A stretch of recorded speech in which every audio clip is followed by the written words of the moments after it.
You know that old saying, throw everything at the wall and just see what sticks? Yeah, unfortunately, that's what too many small businesses are doing when it comes to their content creation, and it's just not working. Authentic content is king in today's marketing landscape, and it's what you need to think about if you want your business to grow and succeed. Yeah, so today on The Obsessed Marketer, we're chatting with Ryan Sawrie to give you a quick look on how to start your content marketing strategy journey.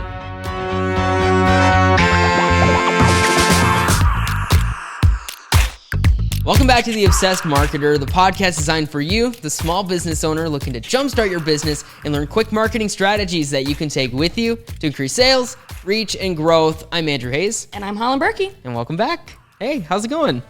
Great. So something that we both work in at Viral Solutions here is our content team. Mm-hmm. We are part of the content team. I design, he does video, and he also helps me design. He's great. Yeah, she's better at me than that. But so something that we focus on a lot here is doing content strategy for our clients. And something that a lot of people come to us with is, okay, I need to be posting everywhere and everything all at one time, right?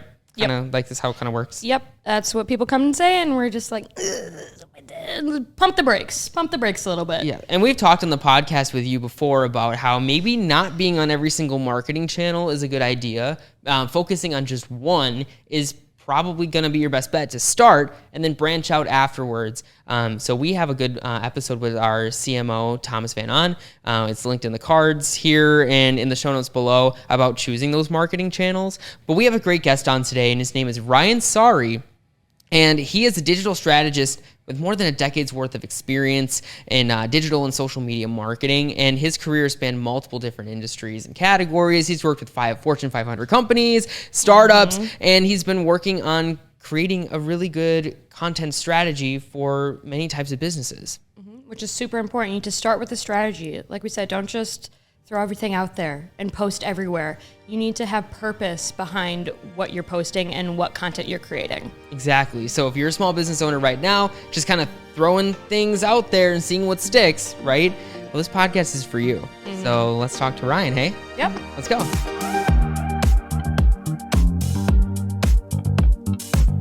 All right, we're back, and we have a very special guest, Holland. We have Mr. Ryan Sawrie here, and he is a fantastic content marketer and everything like that. So, Ryan, I'll just give you the space here. Introduce yourself and what you do. Yeah, thanks, guys. Thanks for having me. Ryan, and I've been working in digital and social for close to 15 years now. Obviously, things have changed a lot over time. In 12 to 15 years now. But yeah, I've worked with quite a few different types of companies, from nonprofits to small business to big business and racing teams, all along with the goals of, designing strategies and programs and content that helps them meet their goals. So excited to share more about that with you today.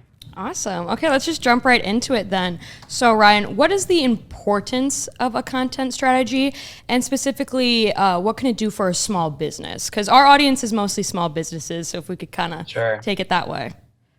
Yeah, there's a lot of things, but if I were going to pick a top one, it would be that it gives any kind of business, in a small business probably in particular, the opportunity and the thinking to post digitally or socially with purpose every time. So a lot of times in digital or social marketing, brands and businesses, we're chasing the latest viral video. We're trying to figure out which holiday to make a special post for. We want to make sure we don't miss a trending hashtag, all, really without thinking a whole lot about whether this piece of content that I'm fretting about has anything to do with my business goals at all. I have quite a few stories that I can tell of these kinds of moments happening with clients I've worked with. They freak out that they're not posting for World Oceans Day when that has nothing to do with their brand. We probably all see it every year for May the 4th be with you day, when the most random companies are making Star Wars posts. So yeah, for any brand or company, I think making sure that what you're creating has a purpose to it is the number one benefit to a content strategy. And for a small business in particular, it helps you to think through your resources. I'm really big on whatever strategy you take into account or you choose to implement, that it has to take into account your resources. If you're a one person marketing team, you don't need to manage 7 different channels for a brand.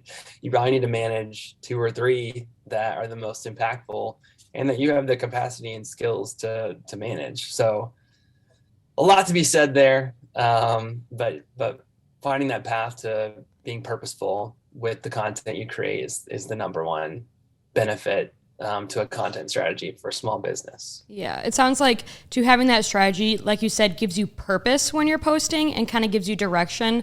Because there's been a few like small business owners out there that have reached out to us, and they just feel like they just have to be posting everything and everywhere, and just like, I need to get content out, and that's what I should be doing. And we just kind of have to tell them, hey, take a step back, breathe. You should do it with a purpose. And that content will be way more meaningful to your audience. You should be speaking to your audience and have a strategy and not just throwing everything everywhere. Yeah, absolutely. Well, yeah, then go ahead. Well, I was going to say, like, I like that word purposeful. And I think it would be kind of good to touch on then what a good purposeful content strategy looks like then. Yeah. Well, the number one piece, as I touched on, is identifying what your goals for your business are. For most people, they have some kind of goal around sell more products or get better awareness of my brand, book more appointments, whatever that might be. And then you have to think through, what does that mean for digital marketing? If I'm trying to book more contacts, what can I do with my website, with my email marketing, with my Facebook page, whatever it might be, because digital can't do everything. I often have to remind clients and people I'm talking to about that as well. This can't solve all your problems. This can't make you a better barber or something like that. It can help you do certain things. It can't help you do others. So it's figuring out what can it actually do that's going to help you get to those goals. And then you think about, well, what are the types of content that the people I'm trying to reach are going to resonate with, that's going to help me get to that goal. So is a May the 4th be with you video that I spend 5 hours on going to help me sell more dog food? I don't know. Maybe there's a heavy connection between dog owners and Star Wars fans. I'm not sure. Maybe it'll help a little bit, but statistically probably not a lot. Probably not a lot. Yeah, so that's what I mean when I say purposeful, is thinking through when you develop your content plan, the posts you want to make in a month, that all of them should have some sort of connection to those goals that you have for yourself as a business, and be based in reality of what content can actually do for you. Like you said, people are chasing viral things. Like they're looking at the viral hashtag and they want to go viral. So everybody wants to go viral, and we hear it all the time. Our name is Viral Solutions. So they see that and they're like, okay, you're going to make me viral, right? And like that's their main goal. But a lot of the times that's not the case, or that's not really what you should be chasing. But do you think there is any value to going viral? There is value. So one of the content strategies that I recommend and have in my book is called the Hero Hub Hygiene Strategy. And a viral piece of content could potentially fit into this hero category, which for most brands represents whatever their equivalent of like a Super Bowl commercial would be. Something that they've invested a lot of their resources into developing, probably a video often, or some sort of campaign stunt that's meant to get a lot of eyeballs and a lot of just impressions. But if you don't have the other types of content planned and developed, things like how-tos and FAQs and simple series that are filling out your channels, I often tell people I work with and brands, like, what happens when they see this viral, whatever it is that you're hoping happens, then what? Like, what do you They're have going to come to after your that? channel and see that do you have anything else interesting? Yeah. Do you Yeah. have anything of value? Yeah. Are they Or going to is stick this? around, or is it just that one Yeah, viral content? They're going to be like, okay, bye. exactly. Yeah. So even if it's not a viral thing they're chasing, or they want a big campaign, it's like, okay, once they see this video that you put a lot of budget and spend behind, then what? What else is there? So I think virality is definitely beneficial for getting impressions, for getting eyeballs that you may not get otherwise. But if you throw out the rest of the foundation, then the value of a viral moment just almost disintegrates. So it's just a piece of the puzzle and not the main part. So you said Yeah. that you had that structure. What is it? A hygiene hero hub. Could you maybe elaborate on that a little more? Because I Yeah. feel like that could be pretty beneficial to our listeners. Just kind of that Yeah. content pyramid. Sure. Hero Hub Hygiene, and I didn't invent it. I won't take credit for Okay. it. Okay. Google invented it for YouTube creators a Oh, few okay. years back, just to help them thinking through their content strategy. So, yeah, I mean, it's really 3 tiers. Hero being at the top of this pyramid. As I mentioned, it's that Super Bowl level kind of moment, which is probably only for most brands like twice a year type of thing. It's not something you're trying to do every month or every week by any means, but something that happens a few times a year. Big investment too. It's meant for a really broad, wide audience, maybe even beyond who you consider to be your target audience. But it's something that just has a lot of broad appeal to it. Typically, it's video, as I mentioned. Then the next level down is called hub content. A lot of times this is things like episodic series. Maybe you're a travel brand and it's fall, and so you have 6 road trips for seeing leaves in the fall. That's your hub content. Things that have some regularity to it, and it's first like a 2-month season really that you're pushing that sort of content out. So episodic is a good way to think of that. And then lastly is hygiene. Another phrase that gets used is always on content. So if you're a brand that every Wednesday you need to drop, your Wednesday wisdom post, if you're pushing out a discount to your customers every Thursday, everyone loves Throwback Thursday. I think people still do that. So anything that's happening almost every week, FAQs and how-tos fit really well into hygiene. Maybe employee spotlights could fit into this as well.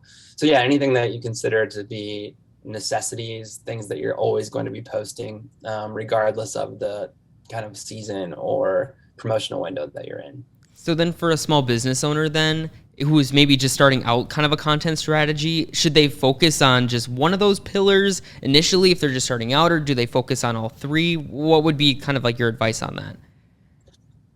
Yeah, I mean, I think you've got to be able to do hygiene first, and figure out what are those just regular things that I think my brand and business needs to be pushing and messaging. Then I would say you're in your perfect world that think about like a quarterly campaign structure. So for a 3-month window, maybe it's a little bit longer, maybe it's 6. We're going to focus on pushing this campaign or this specific message out to our audiences across all of our different channels. There's going to be uniformity. There's going to be consistency in our messaging, the hashtag that we want to use for this season too. And then think about, so if you're, again, let's go back to the travel brand example. If you're a travel brand and you really want to push group experiences, then think about what's a hero piece of content that we can push. If it's a video spot that we push across YouTube and everything else, we put spin behind. And then what are some hub content pieces that we can develop to help round out our calendar throughout the 3 to 6 month window that we want to push group experiences for. So in a perfect world, you're thinking about all at once, and you have sort of a promotional window that you want to focus on for whatever it might be, your messaging or a special season for your business, and then kind of filtering all your ideas and thoughts through those three different pieces of the puzzle, pieces of the pyramid. Yeah, so it seems kind of like you said, try to maybe get an overarching campaign. Like, what is your messaging? What are you trying to accomplish? Whether it be selling something or getting appointments, or you have a promotion for like the summer months. And then look at each hero, hygiene hub, like all those, and kind of filter all those pieces of content through your bigger goal, your bigger idea, your campaign.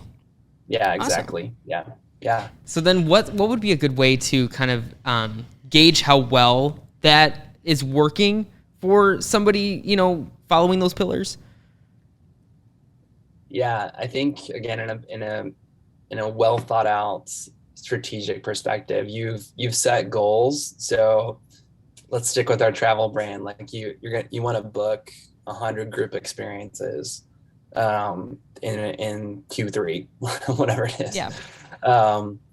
So once you set that as your goal, again, think through what can my content and my digital activations actually do to help me get there. So one goal might be, I want to get 1,000 landing page views on my group experience page. So then you're backtracking to, so I'm going to be publishing content that directs people, for whatever reason, to that landing page. So just some testing things would be like, am I getting increased traffic to this landing page? Is the landing page converting? Is it getting people's contact information to at least request information about group experiences? So it's thinking through, if group experiences were the goal, what are all those little digital actions and steps that someone could potentially take that will lead them to eventually booking a group experience? I think a lot of times we think too heavily like just about the landing page conversion, and we're not thinking about what those other smaller steps getting to that point might be, from watching a video to following you on an account potentially, to even visiting a different page on your site. So what are all the different, potential pieces of the puzzle, again, that could eventually get to a group being booked? So thinking through all those little steps is going to help to determine whether this is successful or not. Otherwise, you just obsess over the landing page itself and focus all your energies there. Yeah, so making goals and keeping in mind that those goals should be measurable. Like you said, I want to get 1,000 people to this landing page. That is in Q3, even more specific. That is very measurable. You can find that data and you can gauge whether or not that content that you've been pushing to maybe get people to the landing page, is it working or not? Did we hit that goal? Yeah. So just keeping everything measurable. Yeah, for sure. And I think it's being a little creative in what you measure too. There's the obvious landing page views and click-through rates and all that kind of stuff, but thinking about some of those different metrics, like, do people enjoy general scenery photos more than they enjoy seeing other people on vacation? Whatever, all those different things that can be part of the just decision and journey towards someone eventually doing business with you. Exactly. And if listeners out there, we do have a episode on social media data collection as well. If you need help with that at all, it'll be linked in the card and in the show notes below. But moving on then, Holland? Yeah. One thing, like I said, a lot of our audience is small business owners. So does the structure change a lot depending on if you're a small startup or if you're kind of like a long-standing big business? And I feel like you would know this because you've worked with startups and Fortune 500 companies, so. Yeah, I would say the need for being strategic doesn't change regardless of the size of the business or the phase that it's in maturity. What I try to do in helping with content strategy and just overall digital strategy creation with clients is, what I say is I try to build a canvas that a brand can take and then go and create on. And what I'm not gonna I'm not going to create a canvas or whatever it might be for a company that has no painters or that only has black and white, in their toolkit. So as I mentioned before, it comes down to resourcing, and it comes down to taking into account what kind of budget a business has, what kind of staff that they have, and what skill sets are there. And if you don't have those things, but you really need to go somewhere with your content strategy, can you outsource some help as well? It really has to come down to resourcing too. Don't go and try and start a TikTok channel when all you have is the energy and the creative to do one video and you never come back to it. You've got to invest in channels. You got to invest in formats that make sense, not only given who you are as a brand and your business, but what you have staffing and resource and ability wise. I don't push people to be on every channel, as we talked about, to hire 3 videographers when they're a small business. Figuring out, there's so many great tools out there today that make content creation a lot simpler and more affordable for people that can't hire a videographer or a full-time content creator. But yeah, it has to come down to applying that filter to your goals of what can I actually achieve with the time and talent that I have on my team. Yeah, like maybe downsizing a little bit. Like if you don't have the resource, don't spread yourself too thin, because then that ends up leading to content that's not that authentic or not that valuable. You just are posting everywhere. Like I said, throw everything at the wall and see what sticks. And that's not what your audience is going to resonate with and enjoy. Yeah. I think there's a great analogy. And you guys are doing a podcast, so I'm not picking on podcasts by any means, but podcasts have really exploded in the last 3 years. But there's a stat that I believe 90% of podcasts don't make it past 3 episodes. Yeah. Hey, look, we did it. Yeah, we did it. Wow. We did it. We made it past 3.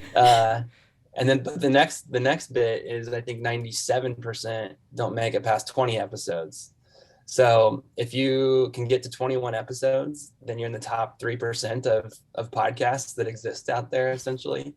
So, and what that takes is a strategy. It takes a plan. It takes, intention. It takes purposefulness of what are you trying to achieve with the podcast? Why did you launch it? How are you going to go about getting past those 20 episodes so you're in the 99%? But yeah, it's just a great, picture of the need to be intentional with your resources and what you want to do with launching a new channel like a podcast. Exactly. So then if, a small business owner is looking at launching their content strategy, we'll just kind of close it out here with this. What could they do right now to start creating their strategy? Yeah, I think the number one thing is just identifying those goals. You've probably, I think most people, most brands, most of the time, they just started a channel and started posting. Didn't think about, what am I hoping to accomplish? Do I have the time and the resources to be impactful here? The number one thing is take a step back. What are the goals you have as a business? And is the content you're developing or the channels that you're using, are they able to help you get to those goals or not? Once you have clarity on those goals and how they align with content and digital, you've done probably more than 70% of the other brands out there. So yeah, that's really the first thing that they can do to get started on a content strategy. All right, Ryan. So if they want to reach out for you with any other questions or want to find out more about you, what's your pluggables? Yeah, if you want to learn about just the process I use for content creation, content strategy, roadmap.digitalstrategysprint.com is the place to just get that resource for free. If they're interested in my book, which again goes even further, digitalstrategybook.com can point them in the direction there. And then it also has links to my social pages if anyone wants to reach out. Yeah, awesome. Well, thank you, Ryan. We really appreciate it. And also the small business owners out there as well, too. Thank you so much. Yeah, thank you guys. All right, Holland. I thought Ryan was pretty cool, very insightful. Yeah, he knows what he's talking about. He's been in the game for 15 years. Content strategy is his forte, for sure. Yeah, it's the game. So I think something that I took away a lot was his content pillars that, it's YouTube's content pillars or, what they gave away. But it's good to think about for any small business. You have your hygiene, you have your hub, and you have your hero kind of pillars that you kind of make content around. Yeah, and it's like a pyramid. So hygiene is the bottom, the base, the bigger section. Then it's hub, then it's hero. Like you said, like Super Bowl ads is a hero. Like you do that once or twice a year. It's a lot of money, a lot of resources. And like how he was saying, if you're a small business starting out, focus on that hygiene section, that like everyday content, and then slowly start building it up. It's kind of like the cherry on top of a really good cake. Like the cherry on top is fantastic, but it doesn't mean anything if the cake below is a piece of cardboard. Yeah. So nobody's gonna just eat the cherry and leave the cake, unless you're a psycho. Then maybe. Well, but anyway, so I think that's a very interesting way to think about that as well, and not creating content that just doesn't really have an impact. Yeah, you need to be purposeful. Like he said purposeful a few times, which is a great word to use for content strategy. Like we said, you can't just throw everything at the wall and see what sticks. You need to have a strategy, and your content needs to have a purpose if you're going to get leads, if you're going to get engagement, and people are going to find value in your content. Yeah, and this is something that we always talk about with our clients too. So if you want to reach out to us about your content strategy or find out more about Ryan as well, check the links in the description or go to viralsolutions.net. You can get a free marketing audit, and we'll look at every little aspect of your business, see what you're doing well, maybe what could do some work. That's at viralsolutions.net. And if they want to ask us any questions, Holland, how do they do that? You can also go to viralsolutions.net. We have a chat bubble, lower right corner of our website, and somebody will get back to you, or DM us on any of our socials, all that stuff. All right, Holland, what are we doing next week? Next week is a very exciting episode. It's going to be the first time I'm in the monthly recap. Oh, yeah. I'm so excited what weird, quirky things businesses are doing to try to get our attention, and maybe what's succeeding and what's failing. Good. At least I get a break from this now. The absurdities. The absurdity of the internet, of digital marketing. Oh, Lord. Anyway, okay, well, we'll see you next week right here on The Obsessed Marketer. I'm Andrew Hayes. And I'm Holland Berkey. All right, see ya. Bye. The Obsessed Marketer is a production of Viral Solutions and produced by Andrew Hayes, Holland Berkey, and Joel Schmitz. Give us a rating on Apple Podcasts and Spotify to let us know what you think. And send any topic suggestions to viralsolutions.net. Just click the blue chat bubble at the bottom of the page. Visit viralsolutions.net for more information on how to strategize, execute, and grow your business. And subscribe to this podcast wherever you listen.